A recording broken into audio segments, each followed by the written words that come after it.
Hello and welcome to part whatever of the first playthrough of Bloodborne for SHAREfactory.com, where I've just killed the king guy, and inside the little secret place, if you put on the crown, you can see the little queen lady, and she's all like, "Oh, hello, visitor person. You knelt before me. Would you like to join my ranks?" And start. She goes like she rambles. She rambles for quite a while.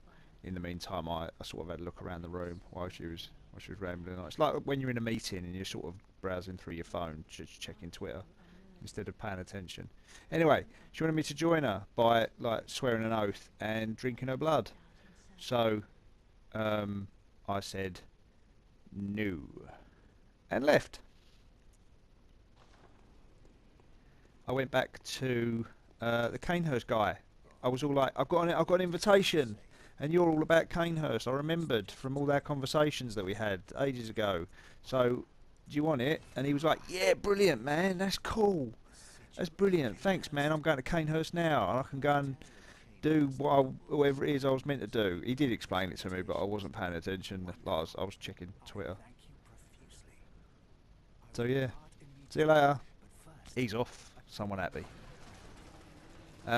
Went back to the unseen village. Finally got through the menagerie of disgusting bone, blood throwing tentacle spider things that were on the ground floor. Killed a few of those chime maiden bitches that kept bringing people back to life, and yeah, eventually came down to this area.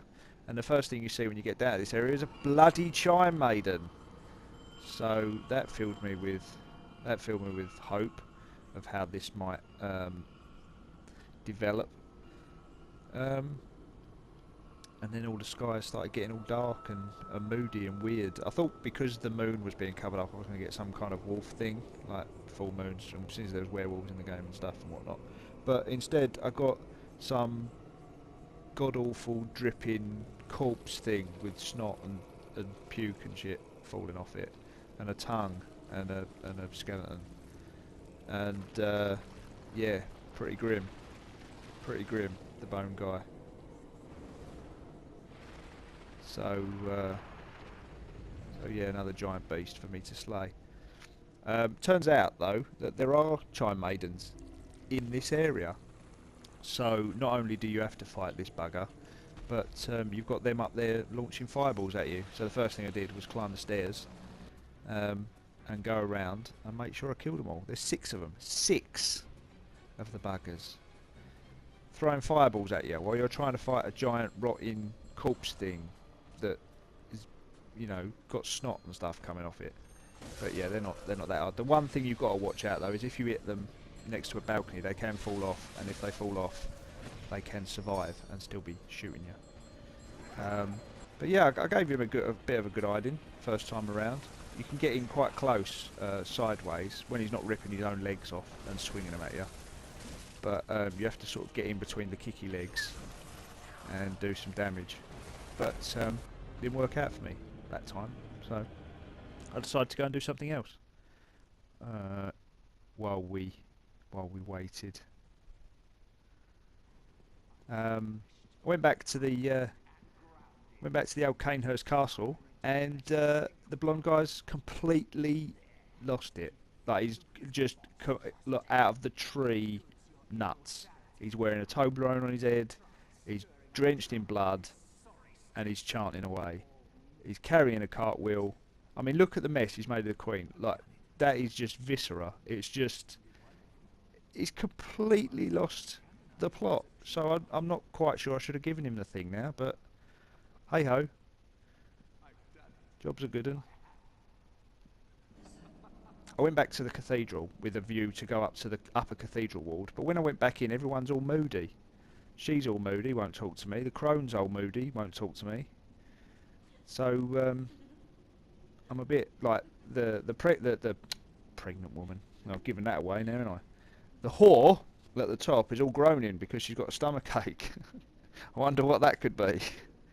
And the nun's all jealous, so I think I might have to separate them two at some point.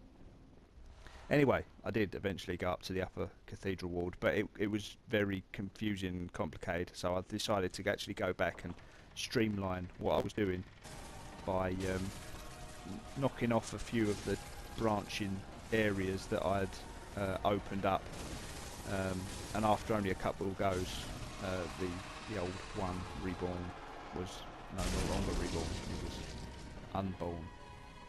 He was killed. I killed him. I did it, and then I got a scream, so I did it. This led me to the upper area of this college thing with the weird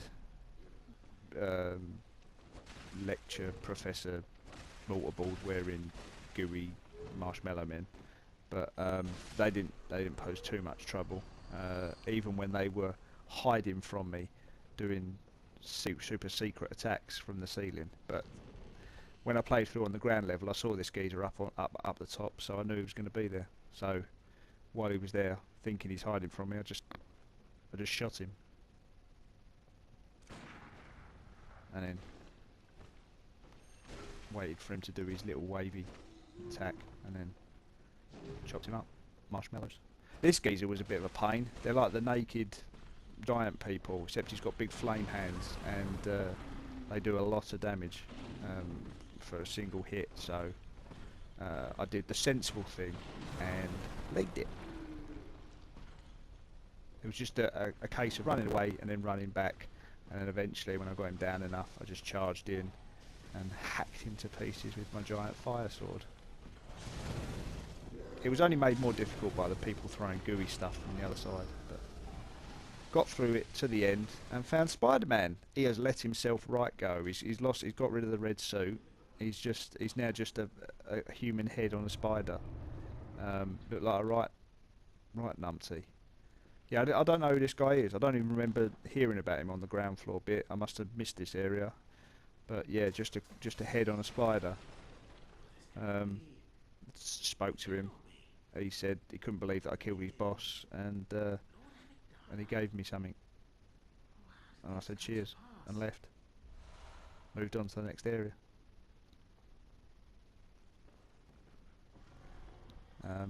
Through the darkness of these old classrooms back up to the top level, and through the double doors, which were all misty again. Last time I went through a misty door, I went to the Nightmare Realm, and this time was no different.